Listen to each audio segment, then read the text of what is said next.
citizenship before those who've been waiting patiently to get into this country legally. But what we have to do is bring them out of the shadows. When we do that, they will now be able to join the union. They will be subject to minimum wage and worker safety laws. They will no longer be undercutting the wages of American workers. And the point is that by doing all those things at the same time, we can once again be a nation of laws and a nation of immigrants. And that's what I intend to do as President of the United States.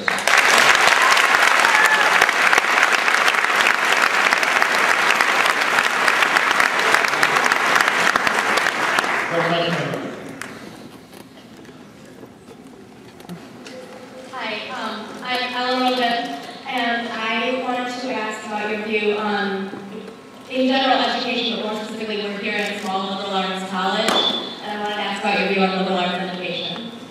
Well, since I am a product of a liberal arts education, I guess I must be for it.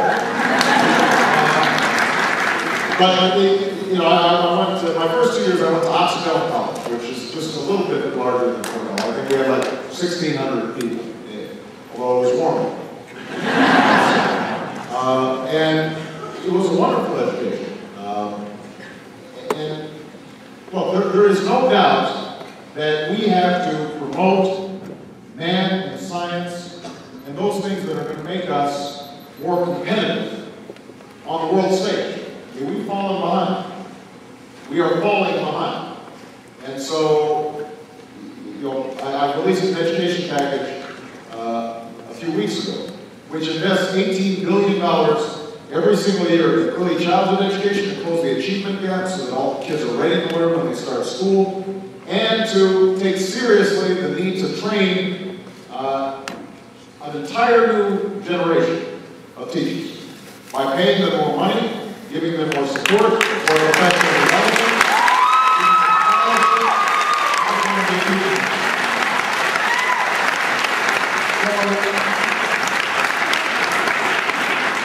but part of what I've also said is that the reason we have to invest both in early childhood education, K through 12, and make college more affordable, as I just talked about, is not just to make us more competitive, but also to make us better citizens. Right. I mean, you like that? Because part of what has always been the strength of our democracy is that people are able to evaluate for themselves what's true and what's not, what's right and what's wrong, and then be able to debate and argue it and reference our history and our traditions, but also other people's history and other people's traditions. And sometimes you get a sense that we're losing that capacity. And that's part of the reason why I think our politics has become so degraded.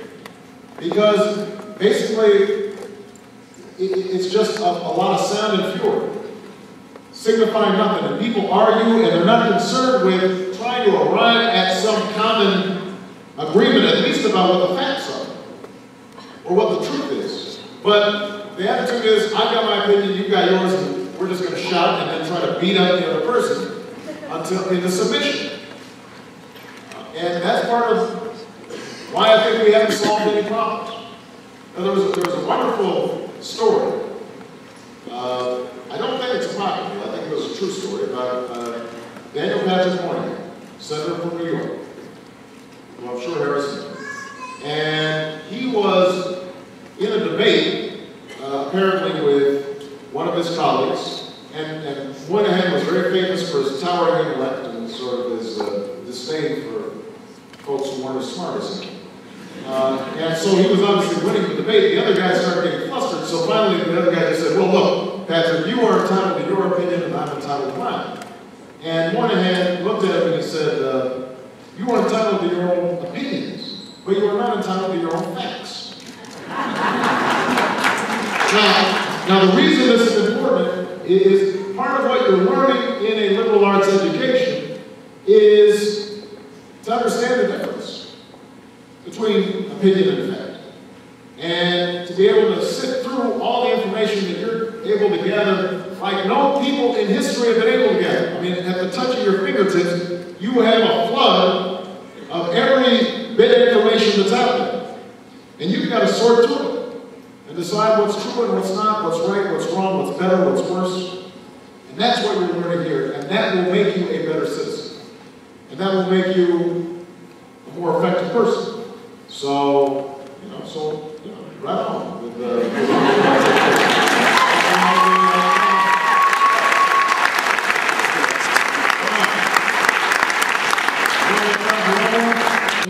Pose a question to the rest of the candidates, saying let's, get together and make a better domestic AIDS program. And I was wondering what your particular stance on domestic AIDS would be. Well, I think all of us have said that we want to do something about AIDS. The question is, how do we follow through?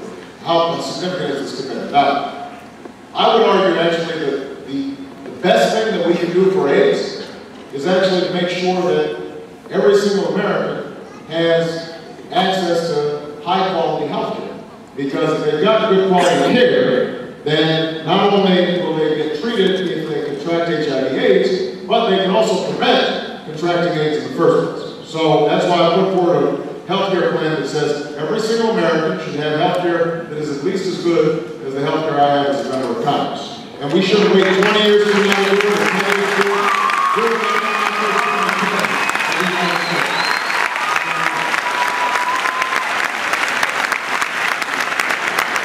Step number 2, we have to increase the funding of AIDS research. This goes to the issue of science that I talked about earlier. Our investment in basic science and research has flatlined over the last several years. That is a mistake, particularly because we have all these opportunities for biomedicine that we have to take advantage of, and that could lead to future breakthroughs in the treatment of HIV/AIDS. So we've got to increase funding there. Number 3, we've got to increase funding for treatment and especially prevention and education.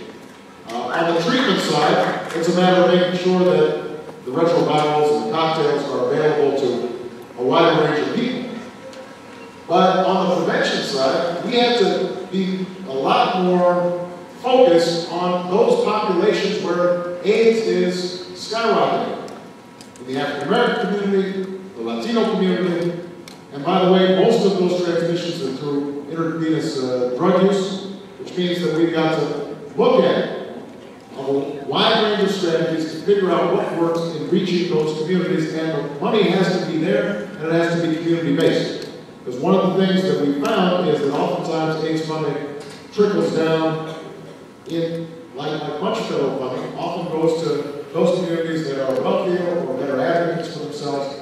And a lot of communities where AIDS has become devastating, it's not reaching. So one of the things that I intend to do is to make this a top priority for my Surgeon General. And I want him or her working with the CDC, the NIH, and all the departments in my cabinet to figure out what is an overarching strategy that brings it all together so that we can continue to see a decrease in AIDS, even as we are helping countries overseas grapple with a much more devastating problem that we know we can solve. All right? Last question, right here. Garrett Pedersen from here at Cornell College. My question to you is this: if you were elected president, what would be your administration's stance towards the Second Amendment and gun control? As many of you know, yes.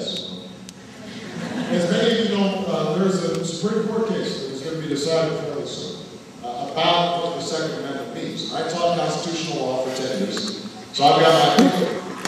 And my opinion is that the Second Amendment is probably an individual right and not just a right of volition. I think that's where I expect the Supreme Court to rule. I think that is a fair reading of the text of the Constitution.